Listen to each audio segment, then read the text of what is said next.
Hello my dear students. तो बच्चों आज हम हमारी एनसीईआरटी बेस्ड क्वेश्चन प्रैक्टिस में स्टार्ट करने जा रहे हैं एक बहुत ही important and high weightage unit that is genetics. Genetics को हमने बहुत अच्छे से पढ़ रखा है, समझ रखा है। जो NCERT line to line series के लेक्चर्स हैं वहां पर मैंने आपको इसका एक एक कॉन्सेप्ट एनसीईआरटी को यूज करके समझाया है। हो सकता है आपने जेनेटिक्स को पहले पढ़ रखा हो, बट मैंने यूजुअली देखा है कि जेनेटिक्स को पढ़ने के बाद भी जब बच्चे उसकी एनसीईआरटी पढ़ते हैं तो एनसीईआरटी में उसको समझना और कोरिलेट करना थोड़ा सा मुश्किल हो जाता है। इसीलिए मैंने इस सीरीज में एनसीईआरटी को यूज करके ही आपको हर एक कॉन्सेप्ट समझाया है। अगर आपने नहीं देख रखे हैं लेक्चर्स तो जरूर देखें, लिंक डिस्क्रिप्शन बॉक्स में गिवन है। और फिर मेरे साथ यहाँ पर क्वेश्चन प्रैक्टिस करें, ठीक है। कैसे इवैल्यूएट करेंगे कि हमें जेनेटिक्स आती है या नहीं, तो उसके लिए मैं आपको चैप्टर का एक क्विक रिवीजन दे रही हूँ बहुत शॉर्ट में। अगर आप मैं जो बोल रही हूँ उन वर्ड्स को कोरिलेट कर पा रहे हैं, है ना, चीजों को सोच रहे हैं एक दूसरे पर कि किस तरह से ये चीजें आपस में रिलेटेड हैं, तो that means you are ready for the questions, ठीक है। तो क्या पढ़ते हैं हम इस चैप्टर में? ये जो आपकी जेनेटिक्स यूनिट है उसका वेरी फर्स्ट चैप्टर है principles of inheritance and variation. आप सबको पता है इनहेरिटेंस वर्ड का मतलब होता है कैरेक्टर्स का एक जनरेशन से दूसरी जनरेशन में जाना। और बायो की जिस ब्रांच में आप इस इनहेरिटेंस को, वेरिएशंस को, सिमिलैरिटीज को, रिकॉम्बिनेशंस को स्टडी करते हैं वो ब्रांच हो गई जेनेटिक्स, ठीक है। अब आप सोच के देखो कि एक टाइम ऐसा भी था जब साइंटिस्ट को पूरे इस फील्ड को, बायो में, हमें जीन्स के बारे में कुछ भी नहीं पता था। That was pre Mendelian time. बहुत सारी रिसर्चेस होती थी, नए नए कॉन्सेप्ट्स आते थे, लेकिन कोई भी जीन को हमें समझा नहीं पाया था। मेंडल वो सबसे पहले पर्सन थे जिन्होंने 7 इयर्स के लॉन्ग एक्सपेरिमेंट्स किए। किस पर किए थे? गार्डन पी, पाइसम सटाइवम पर। और फिर कुछ मैथमेटिकल कैलकुलेशंस, स्टैटिस्टिकल एनालिसिस वगैरह करके, बहुत ही डीप में स्टडीज करके इस कॉन्सेप्ट को दुनिया के सामने रखा, अपने पब्लिकेशंस किए और उसमें बताया कि यार फैक्टर्स नाम के कुछ मतलब उन्होंने नाम ही फैक्टर दिया था, अब तो हम उनसे जीन कहते हैं। तो उन्होंने कहा कि यार फैक्टर्स नाम की कुछ चीज है जो हमारे सेल्स में प्रेजेंट है और वही हमारे सारे कैरेक्टर्स को गवर्न करती है। बट लोगों को समझ में ही नहीं आया, बड़े बड़े साइंटिस्ट को भी समझ में नहीं आया कि मेंडल बात क्या कर रहे हैं। क्यों? क्योंकि ये वो टाइम था, कब किए थे मेंडल ने अपने एक्सपेरिमेंट? 1856 से 63 के बीच में। ये वो टाइम था बच्चों जब हमें क्रोमोसोम्स के बारे में नहीं पता था। हाँ, हमें पता था कि न्यूक्लियस है, न्यूक्लिक एसिड जैसा कुछ होता है, डीएनए वगैरह के बारे में थोड़ा थोड़ा, मतलब एग्जैक्ट स्ट्रक्चर तो आप कोरिलेट कर रहे हो, 1953 में आया था डीएनए का। उससे पहले न्यूक्लियन जरूर 18th में ही हमें पता चल गया था, लेकिन उसको एग्जैक्टली क्रोमोसोम्स की फॉर्म में कब बताया था? 1900 में, जब क्रोमोसोमल थ्योरी ऑफ इनहेरिटेंस आई, तब सटन एंड बॉवेरी ने कोरिलेट किया, माइक्रोस्कोपी एडवांस हुई कि यार सेल में पेयर में क्रोमोसोम्स प्रेजेंट हैं जो हमारी इन सारी चीजों को गवर्न कर रहे हैं, रेगुलेट कर रहे हैं। तब जाके जो 3 दूसरे साइंटिस्ट थे जिनको रीडिस्कवरर ऑफ मेंडल्स वर्क बोलते हैं, Hugo de Vries, von Tschermak and Carl Correns, इन तीनों ने मेंडल के कॉन्सेप्ट को फिर से दुनिया के सामने रखा कि यार मेंडल जिस चीज की बात कर रहे थे, आप देखो ना, वो क्रोमोसोम पर ही तो है, जिसको आज हम जीन कहते हैं। मेंडल ने उनको फैक्टर कहा था। मेंडल ने कहा था कि हमारे में फैक्टर अकर इन पेयर, क्योंकि मेंडल ने डिप्लॉयड ऑर्गेनिज्म को स्टडी किया था। तो बट ऑब्वियस, डिप्लॉयड ऑर्गेनिजम्स, अच्छा किसी बच्चे का भी सेल बायोलॉजी तो वीक नहीं है ना। सेल बायोलॉजी को स्ट्रॉन्ग किए बिना आपको जेनेटिक्स समझ में नहीं आएगी। अगर आपकी सेल बायोलॉजी अच्छी है तो यू नो डिप्लॉयड कंडीशन क्या होती है, कि अगर हम कह रहे हैं कि हम डिप्लॉयड हैं और हमारी हर सेल में 46 क्रोमोसोम है, तो that means her chromosome pair में है। पेयर का मतलब कि अगर एक क्रोमोसोम के पास ABCDEFGH जीन है तो दूसरे क्रोमोसोम के पास भी ABCDEFGH ही जीन है। ऐसे दो क्रोमोसोम जो सेम कैरेक्टर को रेगुलेट कर रहे हैं वो होमोलोगस क्रोमोसोम कहलाते हैं, ठीक है। तो मेंडल इन्हीं की तो बात कर रहे थे कि यार फैक्टर पेयर में होता है। उन्होंने डोमिनेंस का लॉ दिया कि हो सकता है दोनों फैक्टर एक जैसे हो, होमोजाइगस, और अगर अलग अलग हैं तो एक डोमिनेट करेगा, लॉ ऑफ डोमिनेंस, है ना। फिर लॉ ऑफ इंडिपेंडेंट असॉर्टमेंट का भी ये सब दिया। तो ये जो भी लॉज ऑफ इनहेरिटेंस मेंडल ने उस समय प्रपोज किए थे 1863 में अपने एक्सपेरिमेंट्स के बाद, वो उस समय लोगों को समझ में नहीं आए थे, बिकॉज हमें क्रोमोसोम्स के बारे में कुछ भी नहीं पता था।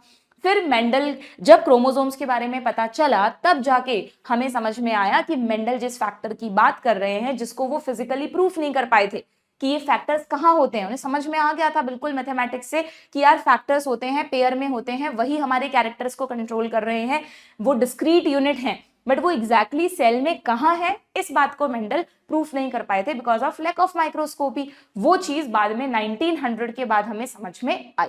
और फिर तो उसके बाद जेनेटिक्स एक ब्रांच बन गई, फादर ऑफ जेनेटिक्स आप मेंडल को कहते ही हैं। फिर और नए नए एक्सपेरिमेंट्स हुए। फादर ऑफ एक्सपेरिमेंटल जेनेटिक्स कौन है? मॉर्गन।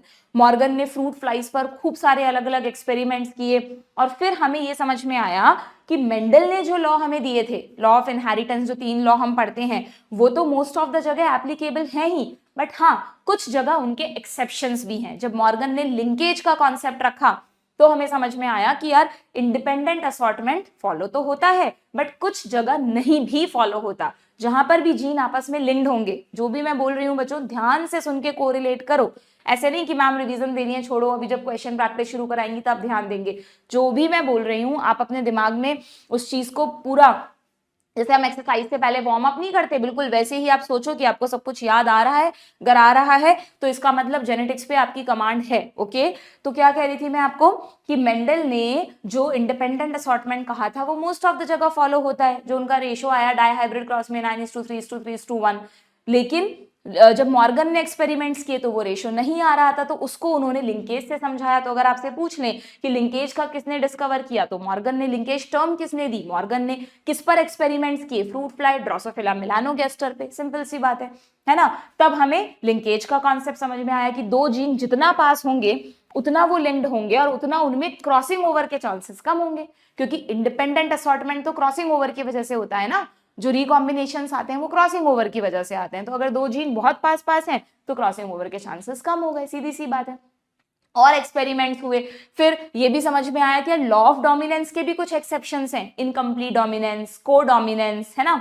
ये भी समझ में आया कि जरूरी नहीं है हमेशा ही फैक्टर पेयर में हो, मतलब फैक्टर पेयर में तो होगा बट ये जरूरी नहीं है कि एक फैक्टर के 2 ही एलील्स हो, मतलब एक जीन के 2 ही एलील्स हो। कुछ केसेस ऐसे भी हमें मिले जहां एक जीन के 2 से ज्यादा एलील हो सकते हैं।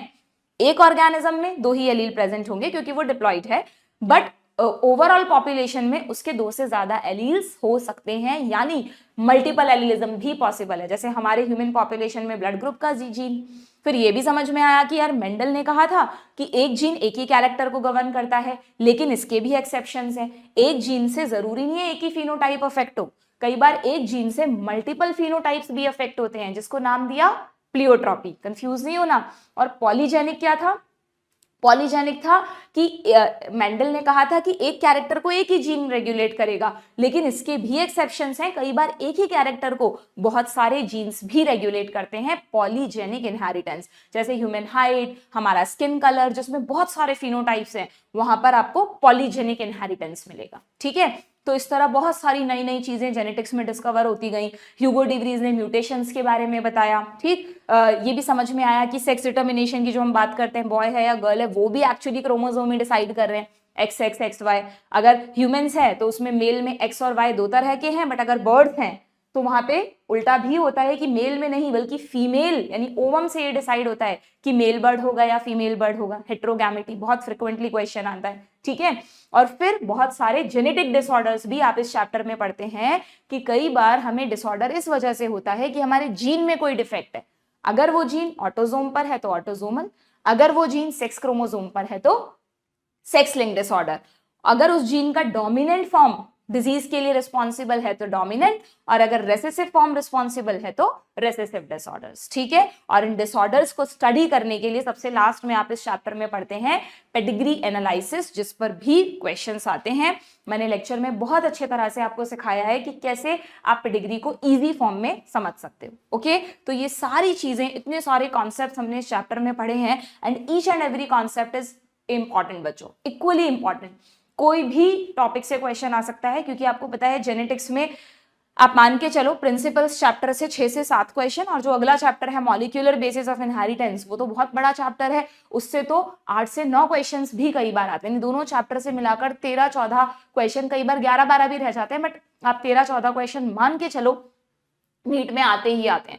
तो इतना इंपॉर्टेंट हाई वेटेज रखता है जेनेटिक्स। तो कोई भी बच्चा जो नीट की तैयारी कर रहा है वो ये नहीं कहेगा कि मैम हमारी जेनेटिक्स वीक है, या मैम हमसे तो जेनेटिक्स के क्वेश्चन ही नहीं होते। अगर नहीं होते ना, इसका मतलब अभी आपने कॉन्सेप्ट्स को समझा ही नहीं। आप जिस दिन जेनेटिक्स को ऐसे लंबी यूनिट समझ के मत पढ़ो, एक टॉपिक उठाओ, उस टॉपिक का लेक्चर देखो, दिमाग में कॉन्सेप्ट्स बनाओ और उस टॉपिक के क्वेश्चंस करके उसको रख दो साइड में, फिर दूसरा उठाओ। ऐसे करते करते जब तुम जेनेटिक्स को प्रिपेयर करोगे, आराम से तुम्हें जेनेटिक्स समझ में आएगी और तुमसे क्वेश्चंस भी होंगे। और हाँ, एक चीज और ध्यान रखना, वैसे तो मैंने यहाँ पर क्वेश्चंस में वही लिया है जो आजकल पूछे जाते हैं, बट जेनेटिक्स में अक्सर बच्चे गलती करते हैं कि आप अगर देखेंगे ना 15-20 साल पहले जेनेटिक्स में बहुत अलग तरह के क्वेश्चंस पूछे जाते थे बच्चों, मतलब 10 इयर्स पहले भी आप देख लो, लगभग 2010 तक जेनेटिक्स में बहुत डिटेल में कैलकुलेशन बेस्ड क्वेश्चंस पूछते थे। आउट ऑफ एनसीईआरटी जाकर देखे ना, होता है एपिस्टेसिस और बहुत सारे अलग अलग कॉम्प्लीमेंट्री जीन, सप्लीमेंट्री जीन और अलग अलग तरह के न्यूमेरिकल्स आते थे। अब बिल्कुल नहीं आते। आप लास्ट 10 इयर्स के पीवाईक्यूज देख लेना,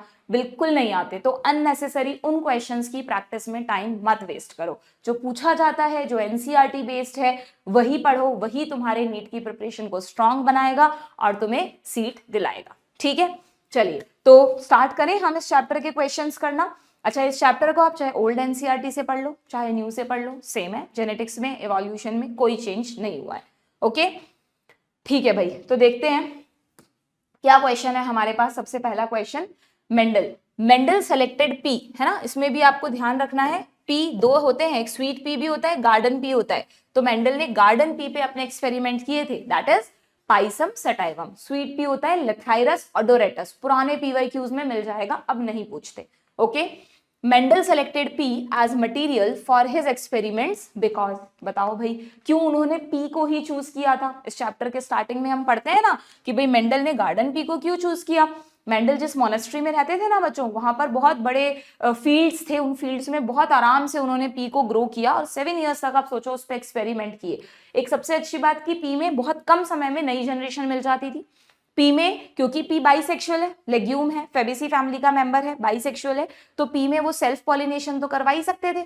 और उसके अलावा कंट्रोल्ड वे में, मैंने आपको जब फ्लावरिंग प्लांट्स चैप्टर पढ़ाया था तो आपको हाइब्रिडाइजेशन का मेथड समझाया था ना, कि हाइब्रिडाइजेशन में कैसे इमैस्कुलेशन करते हैं एक फ्लावर को, एक फ्लावर को क्या बनाने के लिए, क्योंकि अगर फ्लावर बाइसेक्सुअल है तो उसमें मेल फीमेल दोनों है, हम उस फ्लावर को as a female flower use करना चाहते हैं, तो हमें उसके एंथर्स को इमैस्कुलेट करना पड़ेगा। ठीक है, तो वही सेम उन्होंने किया, फिर उसकी बैगिंग कर दी, बैगिंग करके जिस प्लांट के पॉलन ग्रेन्स वो चाहते थे उसी के उस बैग में डालते थे, रीबैगिंग कर देते थे और फिर उसको टाइम देते थे ग्रो होने के लिए। फिर रिजल्ट्स देखते थे, जब सीड मिलते थे उनको ग्रो करके रिजल्ट्स देखते थे कि क्या रिजल्ट्स आए। तो सेम वही जो हाइब्रिडाइजेशन एक्सपेरिमेंट है उसी को क्रॉस पॉलिनेशन कह दिया यहाँ पर। तो वही चीजें मेंडल ने की, आराम से पी पर दोनों चीजें पॉसिबल थी। तो और बहुत बड़ा लार्ज सैम्पलिंग साइज था उनके पास पी का। जब भी कोई एक्सपेरिमेंट होता है ना बच्चों, कोई रिसर्च होती है, तो जितना बड़ा सैंपल साइज हमारे पास होगा उतने ही रिजल्ट में वेरिएशंस हम स्टडी कर पाएंगे और उतने ही ऑथेंटिकेटेड रिजल्ट्स हमें मिलेंगे। ठीक है, तो देखो क्या होगा इसका आंसर।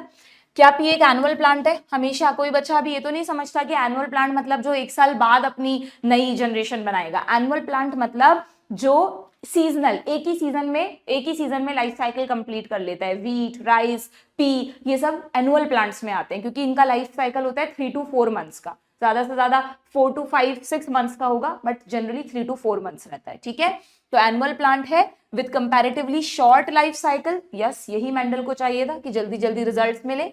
फ्लावर सेल्फ पॉलिनेटेड होते हैं, बिल्कुल होते हैं। Number of seeds produce is quite large, बिल्कुल ठीक है। पी में एक बार में बहुत सारे सीड्स बन जाते हैं, लार्ज सैम्पलिंग साइज उनको मिल जाता।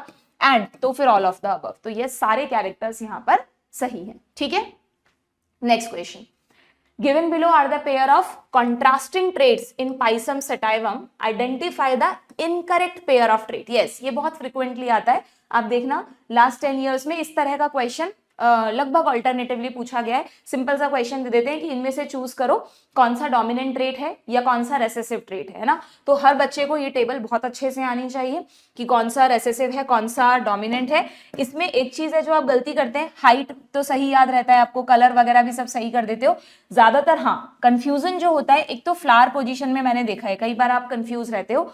हमेशा ध्यान रखना, अगर हम पी की बात कर रहे हैं तो पी में जो एक्सियल फ्लावर है ना बच्चों, जो एक्सिस में आ रहे हैं, ये डोमिनेंट कंडीशन है, ये डोमिनेंट कंडीशन है। और टिप पर अगर फ्लावरिंग हो रही है तो this is recessive condition.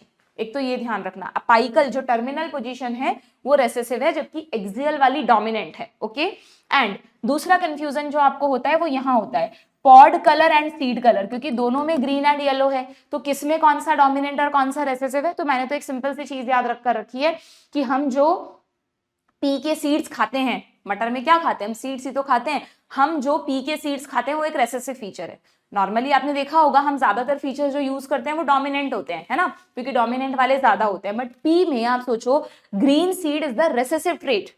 Green seed dominant नहीं है, ग्रीन सीड जो हम इतना फ्रिक्वेंटली यूज कर रहे हैं वो एक रेसेसिव ट्रेट है बच्चों। ये बात अगर आपके दिमाग में बैठ गई तो आपका क्वेश्चन कभी गलत नहीं होगा। अगर मैं कह रही हूं कि सीड कलर में ग्रीन इज द रेसेसिव, तो इसका मतलब येलो डोमिनेंट हुआ, और जो सीड कलर में है उसका उल्टा कर दो पॉड कलर में, तो पॉड कलर में ग्रीन को बना दो डोमिनेंट, तो येलो हो गया रेसेसिव। बस एक बात याद रखनी है, जब भी पी खाओ, पी के सीड्स देखो तो याद कर लेना अपने दिमाग में, इस बात को रिमाइंड कराना कि यार ये रेसेसिव ट्रेट है, ठीक है। तो इस तरह का क्वेश्चन गलत नहीं होगा। Okay done. तो कोई भी क्वेश्चन आए आप गड़बड़ नहीं करेंगे। यहां पर हम चेक करते हैं, स्टेम हाइट में लिखा है डोमिनेंट टॉल, ठीक है। सीड शेप, सीड शेप में तो बट ऑब्वियस राउंड डोमिनेंट है। पॉड कलर, अब आ गया पॉड कलर, कैसे याद रखोगे, अगर सीड कलर में ग्रीन रेसेसिव है तो पॉड कलर में ग्रीन डोमिनेंट है। यहां पॉड कलर में येलो को डोमिनेंट लिखा है तो ये हो गया गलत। फ्लावर पोजीशन में अभी भी बताया एक्सियल डोमिनेंट है, जबकि टर्मिनल यानी अपाइकल, कई बार आप अपाइकल और एक्सियल में भी कंफ्यूज हो जाते हैं। टर्मिनल मतलब एपेक्स पर, तो टर्मिनल अपाइकल एक ही है। एपेक्स पर आना मतलब ग्रोथ बंद हो गई तो उसको रेसेसिव कर दो, और एक्सिस में आना अच्छी बात है, अभी और ब्रांच की ग्रोथ हो सकती है तो उसको डोमिनेंट कर दो, ठीक है।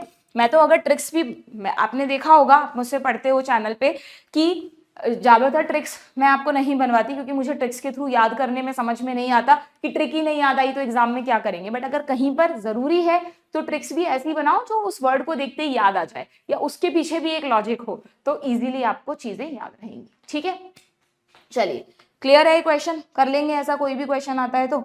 नेक्स्ट क्वेश्चन पर आते हैं, क्या है भाई next question, choose the correct statements given below regarding Mendelian inheritance. Correct statements बताने हैं हमको, ठीक, देखते हैं। Mendel's experiment had small sample size, यहीं पर गड़बड़ हो गई तो this is a wrong one.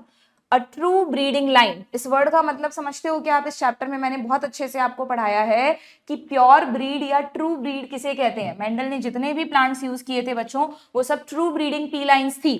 True breeding का मतलब अगर वो एक टॉल प्लांट लेते थे ना तो वो कैसे कंफर्म करते थे कि ये टॉल के लिए ट्रू ब्रीड है। ट्रू ब्रीड का मतलब आपको टेक्निकल वर्ड्स में समझाऊं कि वो होमोजाइगस है, क्योंकि टॉल आपको पता है कैपिटल टी भी हो सकता है और कैपिटल टी स्मॉल टी भी हो सकता है।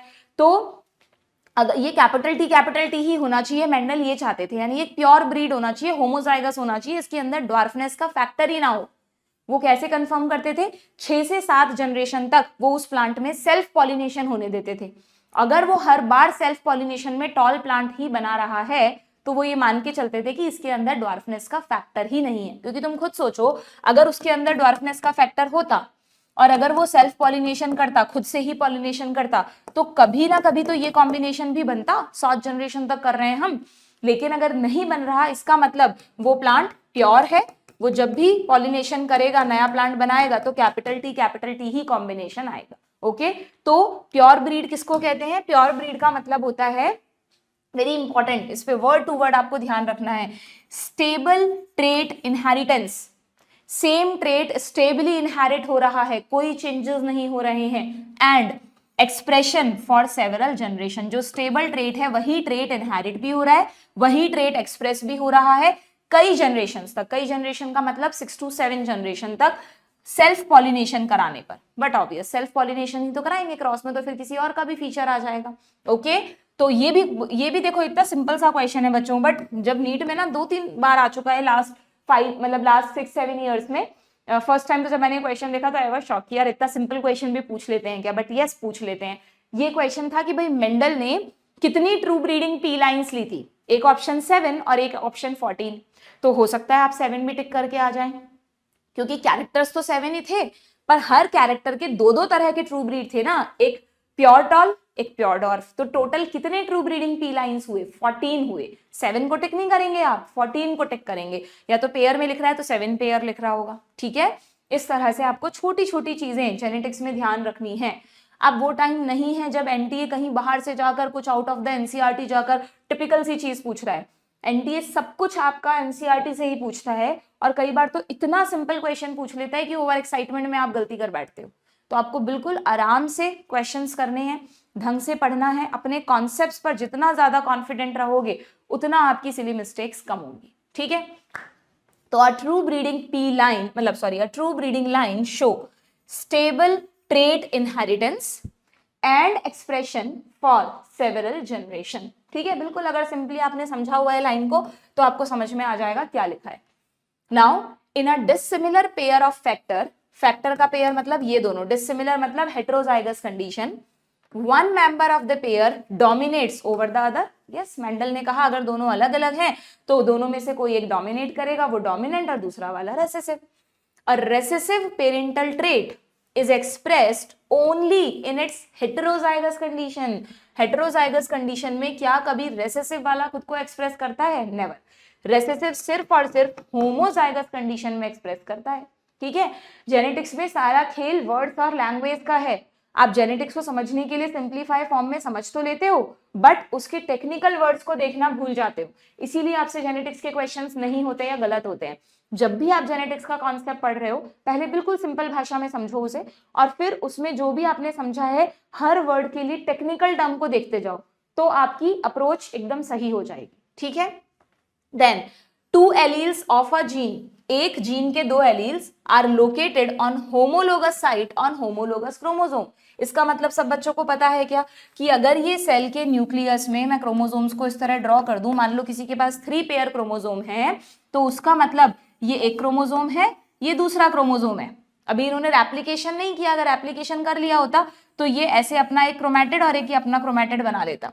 ठीक है, तो चलो बना दिया तो कोई बात नहीं, तो ये एक एक क्रोमोसोम कह रहे हैं हम। अगर मान लो ये एक छोटा क्रोमोसोम है तो इसके जैसा एक छोटा क्रोमोसोम और होगा बच्चों, डेफिनेटली। तो ये दोनों होमोलोगस हैं, ये दोनों होमोलोगस हैं, ये दोनों होमोलोगस हैं, सबका रेप्लिकेटेड थ्रेड नहीं बनाया मैंने। आप ऐसा तो नहीं समझता ना कोई बच्चा कि ये इसका रेप्लिकेटेड है, ये दोनों रेप्लिकेटेड नहीं है, ये दोनों होमोलोगस हैं। होमोलोगस का मतलब, इसको थोड़ा लंबा करो, होमोलोगस का मतलब अगर यहाँ कैपिटल टी है तो यहां पर भी हाइट डिसाइड करने वाला ही एलील होगा, चाहे वो कैपिटल टी हो या स्मॉल टी हो।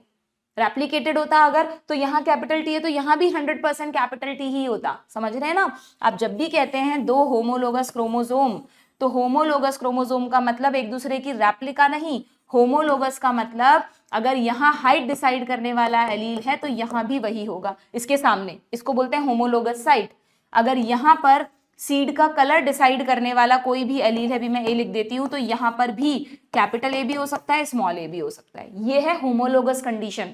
ठीक है, और जब रेप्लिकेशन करते हैं ना, तो रेप्लिकेशन में हम ऐसा बोलते हैं जब सेल डिवीजन में जाती है, एस फेज में आती है, तो ये जो क्रोमोसोम है इसका जो एक क्रोमेटिड है ये अपने जैसा एक क्रोमेटिड और बना लेता है।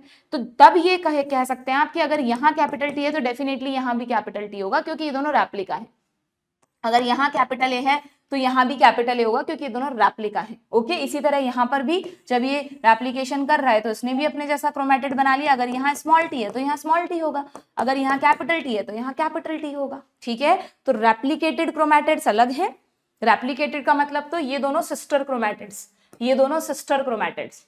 और होमोलोगस क्रोमोसोम का मतलब ये दो क्रोमोसोम्स जिन दोनों को आप नॉन सिस्टर क्रोमेटिड्स बोलते हो। ये एक बहुत इंपॉर्टेंट डिफरेंस है। अगर आपने सेल बायो में मुझसे पढ़ा है, समझा है, तो आपको कभी जेनेटिक्स में प्रॉब्लम नहीं होगी। ठीक है, क्लियर? चलो, नहीं समझा है तो अगेन मैं हर बात का वही सोल्यूशन है मेरे पास, NCERT line to line series. वहां मैंने जो भी मैं सिंप्लीफाई करके बच्चों को पढ़ा सकती हूँ, समझा सकती हूँ, सब कुछ मैंने उस सीरीज में बता रखा है। तुम्हारे पास टाइम है, तुम उसको निकाल कर अगर देख सकते हो लेक्चर्स, तो डेफिनेटली आपके कॉन्सेप्ट्स अच्छे हो जाएंगे। ठीक है, चलिए, तो ये सही है क्या बच्चों कि एक ही जीन के दो एलील्स लोकेटेड हैं होमोलोगस साइट पर ऑफ होमोलोगस क्रोमोसोम्स, है ना? नॉन होमोलोगस क्या होते हैं, चलो बताओ। ये वाला क्रोमोसोम और ये वाला क्रोमोसोम, ये दोनों नॉन होमोलोगस। ठीक है, तो ये भी सही है। तो यानी हमें क्या बताना था बच्चों इस क्वेश्चन में? हमें बताना है कि करेक्ट स्टेटमेंट्स बताने हैं। तो करेक्ट स्टेटमेंट में हमारा आ गया second, third and fifth. Second, third and fifth, है ना? ये दोनों रॉन्ग है। सेकेंड, थर्ड एंड फिफ्थ यानी ये रहा ऑप्शन बी। कोई जल्दी नहीं है जेनेटिक्स के क्वेश्चंस में कोई जल्दीबाजी नहीं करनी है। आराम आराम से पढ़ो, समझो, करो क्वेश्चन को, फिर आगे बढ़ो। ठीक, चलो नेक्स्ट क्वेश्चन पे आ जाए। नेक्स्ट क्वेश्चन क्या है भाई? A pure breeding tall garden pea plant. जैसे ही लिखा आ जाए प्योर ब्रीडिंग टॉल तो समझ जाना होमोजाइगस की बात हो रही है। कैपिटल टी स्मॉल टी नहीं लिखना, वो हेट्रोजाइगस है, उसको प्योर ब्रीड नहीं कहते, ठीक है। Was crossed with a pure dwarf plant, dwarf तो वैसे भी हमेशा प्योर ही होगा, ठीक है, अगर मेंडल का लॉ फॉलो कर रहा है तो। द प्लांट प्रोड्यूस 400 सीड्स, ठीक है भाई। The seeds were sown to produce plants, the phenotype of the plants in this generation will be. ये आपको क्या पूछा है बच्चे, मेरे को दोबारा करें, पढ़े हम जरा इस क्वेश्चन को। टॉल का ड्वार्फ से क्रॉस कराया और 400 सीड मिले, पहले क्रॉस करवा लो जरा। यहाँ पर एक ही तरह के गैमीट बनेंगे, यहाँ भी एक ही तरह के गैमीट बनेंगे, तो सिर्फ एक ही कॉम्बिनेशन पॉसिबल है, एक ही जीनोटाइप और सब टॉल होंगे। 400 सीड्स जो बने उनके अंदर ये वाला है कॉम्बिनेशन, इन 400 सीड्स को हमने उगा दिया, तो जो उनसे प्लांट्स बने वो प्लांट्स कैसे होंगे, टॉल होंगे। इसकी अगली जनरेशन मत बना देना तुम। यहाँ पे बोला है कि इस प्लांट ने सीड्स बनाए और उन सीड्स को आपने सो किया, तो F1 जनरेशन में आपको वही तो दिखेगा जो पेरेंट सीड बनाएंगे उनको आप सो करोगे, तो 400 के 400 क्या होंगे, all will be toll. F1 generation का रिजल्ट पूछा है सिंपली, ठीक है। जब आप जेनेटिक्स के क्वेश्चंस करते हो तो आपको इस बात का ध्यान रखना है कि आपको क्वेश्चन पढ़ के समझ में आना चाहिए कि F1 जनरेशन पूछी है या F2 पूछी है, तभी आपके क्वेश्चन सही होंगे। इसीलिए genetics require lot of patience, आराम से समझना है और आराम से ही क्वेश्चंस करने हैं, ठीक है। चलिए, नाउ असर्शन रीजन क्वेश्चन है, टेस्ट क्रॉस आ गया, ठीक है भाई। तो मेंडल जब अपने एक्सपेरिमेंट्स कर रहे थे ना बच्चों, तो मेंडल ने ही एक और कॉन्सेप्ट दिया था हमें, टेस्ट क्रॉस का कॉन्सेप्ट भी दिया था। यहाँ पे समझा रखा है आपकी बुक में, टेस्ट क्रॉस वाला पार्ट यही है ना, एक क्रॉस के थ्रू समझा रखा है, सॉरी और आगे है, ये रहा, this is the concept of test cross. क्योंकि मेंडल को भी ना ये जैसे मान लो मेंडल ने कोई क्रॉस करवाया, ठीक है, और उस क्रॉस का जो रिजल्ट आया, अगर वो ड्वार्फ प्लांट होता, जब मेंडल को ये समझ में आ गया कई क्रॉसेस के बाद कि यार ये डोमिनेंट ट्रेट है और ये रेसेसिव ट्रेट है, तो जो रेसेसिव ट्रेट अगर आता फिनोटाइप में, ड्वार्फ प्लांट है, तब तो वो समझ जाते कि वो स्मॉल टी है, कोई टेस्ट क्रॉस की जरूरत ही नहीं है। बट अगर एक प्लांट टॉल मिलता उन्हें, तो अब उन्हें कंफर्म करना होता है कि वो टॉल प्लांट जो है ना वो प्योर है, यानी होमोजाइगस है या हेट्रोजाइगस है। क्योंकि यू नो कि जो टॉल प्लांट है वो कैपिटल टी भी हो सकता है, और ये मतलब होमोजाइगस भी हो सकता है, हेट्रोजाइगस भी हो सकता है। तो अगर उन्हें एक ऐसा प्लांट मिलता जो डोमिनेंट फिनोटाइप रखता है, यानी डोमिनेंट फिनोटाइप, अगर हम हाइट की बात कर रहे हैं, तो अगर एक टॉल प्लांट है और उन्हें कंफर्म करना है कि वो टॉल होमोजाइगस है या हेट्रोजाइगस है, there is a question mark. क्योंकि फिनोटाइप तो दिख रहा है आपको, फिनोटाइप मतलब लंबा, छोटा, हरा, पीला, ये सब फिनोटाइप्स हैं, पर जीनोटाइप मतलब उनके अंदर जेनेटिक मेकअप क्या है। तो जीनोटाइप थोड़ी ना किसी चीज से दिखता है हमें, वो तो उन्होंने कैलकुलेशन बेस्ड बनाया था ना, तो वो कैसे पता करें कि इसका जीनोटाइप क्या होगा। तो उसके लिए या तो फिर वो तरीका है सेल्फ पॉलिनेशन कराओ 6 से 7 जनरेशन तक, अगर हर बार सेम रिजल्ट आ रहा है तो प्योर, नहीं आ रहा है तो उसका मतलब ये, बट उसमें तो टाइम कंज्यूमिंग है। तो उन्होंने एक और मेथड निकाला, उन्होंने कहा एक काम करते हैं, टेस्ट क्रॉस का मेथड उन्होंने बताया, टेस्ट कर रहे हैं इसलिए टेस्ट क्रॉस। ने कहा कि ये जो अननोन प्लांट है ना, अननोन का मतलब जिसका फिनोटाइप तो पता है पर जीनोटाइप नहीं पता, इसका क्रॉस करा लेते हैं हम एक रेसेसिव पेरेंट के साथ। पेरेंट मतलब क्योंकि जो उनके पास अवेलेबल थे वो सब पेरेंट ही थे, तो जो रेसेसिव ट्रेट वाला पेरेंट है उसके साथ क्रॉस करा लो। तो अगर मान लो मैं रेसेसिव के साथ क्रॉस करा रही हूं, अगर ये अननोन वाला क्या है, होमोजाइगस है, तो हर बार रिजल्ट यही आएगा ना बच्चों, यानी जितने भी प्लांट्स उन्हें मिलेंगे टेस्ट क्रॉस के रिजल्ट में, वो सब अगर टॉल हैं तो वो समझ जाते थे कि जो अननोन वाला है वो होमोजाइगस है। और अगर ये मान के अज्यूम करके चले हम कि इस अननोन वाले का जीनोटाइप ये रहा है, क्रॉस अभी भी वही उसी के साथ कर चल रहा है, ठीक है। तो अब देखना जरा रिजल्ट में, कैपिटल टी स्मॉल टी भी पॉसिबल है और स्मॉल टी भी पॉसिबल है, यानी टॉल प्लांट भी मिलेंगे अगली जनरेशन में और ड्वार्फ भी मिलेंगे, और बिल्कुल सेम रेशो में मिलेंगे 1:1। 100 प्लांट है तो 50 टॉल 50 ड्वार्फ। तो अगर उन्हें टेस्ट क्रॉस के रिजल्ट में इक्वल रेशो में टॉल एंड ड्वार्फ मिलते थे, तो वो समझ जाते थे कि जो अननोन वाला है वो एक हेटेरोजाइगस है। समझ गए वो कैसे डिसाइड करते थे कि डोमिनेंट फिनोटाइप वाला जो एक प्लांट है उसे उन्हें चेक करना है कि वो होमोजाइगस है या हेटेरोजाइगस है, तो सिंपली वो एक टेस्ट क्रॉस करा देते थे, उसका क्रॉस करा देते थे रेसेसिव पेरेंट के साथ। अगर रिजल्ट में सारे टॉल हैं तो मतलब होमोजाइगस, अगर रिजल्ट में टॉल एंड ड्वार्फ दोनों हैं तो मतलब हेटेरोजाइगस, ठीक है। तो यहां तो कोई रेशो आया ही नहीं। कभी आप ऐसा तो नहीं करते ऑल टॉल प्लांट के रेशो में लिख देते हो 1:1, रेशो किसके साथ निकाल रहे हो तुम टॉल का, ऑल टॉल मतलब कोई रेशो ही नहीं है, रेशो निकालने के लिए मिनिमम 2 क्वांटिटीज तो चाहिए ना तुमको, तो यहाँ टॉल मतलब नो रेशो और टॉल इज टू ड्वार्फ मतलब 1:1, तो इसको टेस्ट क्रॉस रेशो भी कहते हैं कि या तो टेस्ट क्रॉस में कोई रेशो आएगा ही नहीं और आएगा तो ये 1:1 ही आएगा, तो this is called test cross ratio for monohybrid cross. ठीक है, अगर इसी तरह डाई हाइब्रिड में टेस्ट क्रॉस कराते हैं तो फिर उसके रेशो में इस तरह का रेशो आता है, उसकी डिटेल में नहीं जाना हमको। ठीक है, क्लियर है? तो समझ में आ गया टेस्ट क्रॉस का कॉन्सेप्ट क्या है, मैंने डिटेल में पढ़ा रखा है, यहाँ पे तुम्हें एक ब्रीफ दे दिया, ये तुम्हारी एनसीईआरटी में वॉयलेट फ्लावर का एग्जाम्पल लेकर बताया है। अच्छा, यहाँ पर ध्यान रखना, वैसे तो मेंडल ने डोमिनेंट ट्रेट वाला सिंबल लिया था, जैसे टॉल के लिए टी लिया, ग्रीन के लिए जी लिया, येलो के लिए वाई लिया, बट यहाँ वॉयलेट के लिए वी नहीं लिया, बल्कि व्हाइट का जो डब्लू है वो यहाँ पर सिंबल में है। ठीक है, अब इसका जो भी रीजन था आई डोंट नो, बट आपको ध्यान रखना है कि यहाँ पर डब्लू सिंबल है but white is not the dominant trait, violet is the dominant trait. ठीक है, क्लियर? चलो तो देखें जरा क्वेश्चन क्या पूछ रहा है। क्वेश्चन कह रहा है test cross is used to determine an unknown genotype. Test cross को हम एक अननोन जीनोटाइप का पता लगाने के लिए यूज करते हैं विद इन 1 ब्रीडिंग जनरेशन। एक ही ब्रीडिंग में हमें पता चल जाए कि यार टेस्ट की अननोन जीनोटाइप क्या है। बिल्कुल ठीक बात है। Test cross is a cross between F1 hybrid and dominant parent. Dominant parent लिख दिया, कभी भी डोमिनेंट से नहीं कराते क्रॉस, हमेशा रेसेसिव से क्रॉस कराया जाता है। ठीक है, तो ये गलत हो गया, यानी असर्शन ट्रू है, रीजन फॉल्स है, ऑप्शन हो जाएगा सी। ठीक है, क्लियर है? यहाँ पर एक चीज ध्यान रखना बच्चों कि ये जो है ना कंडीशन, कहेंगे मैम F1 हाइब्रिड क्यों बोला, ये भी तो हो सकता था ना, बट एक्चुअली जो उनको रिजल्ट्स मिलते थे तो उसमें F1 जनरेशन को F1 हाइब्रिड कहा था ना, तो एक जनरल डेफिनेशन दे दी जाती है टेस्ट क्रॉस की कि टेस्ट क्रॉस का मतलब F1 हाइब्रिड का रेसेसिव पेरेंट के साथ क्रॉस कराना।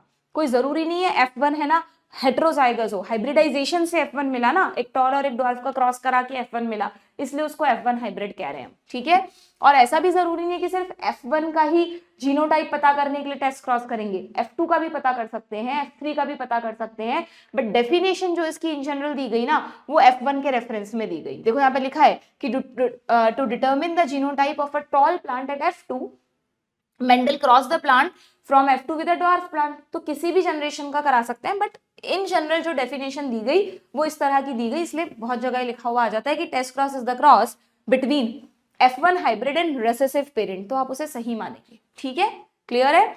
आगे बढ़े। बहुत हर क्वेश्चन को बहुत ध्यान से समझना है और उस क्वेश्चन की जितनी भी पॉसिबिलिटीज हैं कोशिश कर रही हूँ कि मैं तुमसे डिस्कस कर सकूं, पर तुम्हें खुद से भी क्वेश्चंस करने पड़ेंगे जेनेटिक्स के। जैसे ही सेशन पूरा होगा उसके बाद आप खुद से कुछ क्वेश्चंस करेंगे, कोई भी प्रॉब्लम है तो कमेंट बॉक्स में पूछेंगे। ओके, आगे बढ़े। चलिए भाई, नेक्स्ट क्वेश्चन क्या है? विच स्टेटमेंट्स आर करेक्ट? करेक्ट बताना है हमको। ठीक है, हमेशा ब्रेन पर दोबारा एम्फेसिस कर दो कि करेक्ट पूछा है, करेक्ट बताना है हमको, ब्रेन थोड़ा अलर्ट हो जाएगा। ओके, इनकम्प्लीट और मोज़ेक इनहेरिटेंस, हालांकि ये वाला वर्ड एनसीईआरटी में नहीं है, बट इनकम्प्लीट डोमिनेंस का जो कॉन्सेप्ट है उसको मोज़ेक डोमिनेंस भी कहते हैं, मोज़ेक इनहेरिटेंस भी कहते हैं। Is an example of pre Mendelian concept? नहीं, अब यहाँ पर थोड़ा सा ये है कि पहले जब हम पढ़ते थे हमारे टाइम पर, तब प्री मेंडेलियन भी हमें पढ़ाया जाता था। मेंडल से पहले बहुत अलग अलग तरह के कॉन्सेप्ट थे बच्चों। ऐसे मानते थे कि मतलब जीन को एक यूनिट नहीं मानते थे, ऐसा मानते थे कि ये मिक्स हो जाता है, इनका मिक्सचर हो जाता है, ब्लेंडिंग हो जाती है। ब्लेंडिंग का कॉन्सेप्ट था कि जैसे मैं तुम्हें किस तरह समझाऊं, देखो ऐसे समझो, तुम इनकम्प्लीट डोमिनेंस पढ़ा है ना सबने, इनकम्प्लीट डोमिनेंस को ब्लेंडिंग मत समझ लेना तुम, इनकम्प्लीट डोमिनेंस को ब्लेंडिंग मत समझ लेना। नॉर्मली हम ब्लेंडिंग वर्ड किसके लिए यूज करते हैं कि अगर मैं रेड और व्हाइट कलर को मिक्स करूं पेंटिंग में तो वो पिंक बन जाएगा, तो हमें लगेगा यार पिंक कलर आ गया मतलब रेड और व्हाइट की ब्लेंडिंग हो गई। ठीक है, तो इनकम्प्लीट डोमिनेंस मेंडल ने नहीं किया था, किसी और साइंटिस्ट ने किया था। तो जब उन्होंने ये क्रॉस किया, कौन से प्लांट पे किया था, बहुत इंपॉर्टेंट है, नाम ध्यान रखना, मिराबिलिस जैलेपा। इसके मिराबिलिस जैलेपा पे भी, मिराबिलिस जैलेपा अलग प्लांट है, उस पर भी हुआ था। उसके अलावा स्नैपड्रैगन, डॉग फ्लावर या एंटीराइनम, इसका साइंटिफिक नेम है एंटीराइनम की बहुत सारी स्पीशीज होती है, एंटीराइनम, मेजर्स वगैरह अलग अलग। ठीक है, तो तीनों नाम एक ही प्लांट के।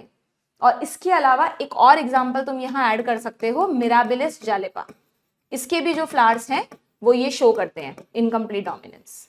ठीक है, क्लियर? तो 2 एग्जांपल्स तुम याद रखोगे। तो क्या हुआ कि जब रेड और व्हाइट फ्लावर वाले प्लांट्स में क्रॉस कराया तो पिंक फ्लावर्स मिले F1 जनरेशन में। ठीक है, तो उन्होंने कहा कि पिंक फ्लावर्स का मतलब कैपिटल R स्मॉल r अभी साथ साथ में प्रेजेंट है, ओके, अब तुम ध्यान से सुनना कि अगर ब्लेंडिंग का मतलब होता है कि अगर मैंने एक बार रेड और व्हाइट को मिक्स करके पिंक कलर बना लिया तो मैं उस पिंक में से रेड और व्हाइट को अलग थोड़ी ना कर सकती हूँ, उसको तो हम ब्लेंडिंग कहते हैं।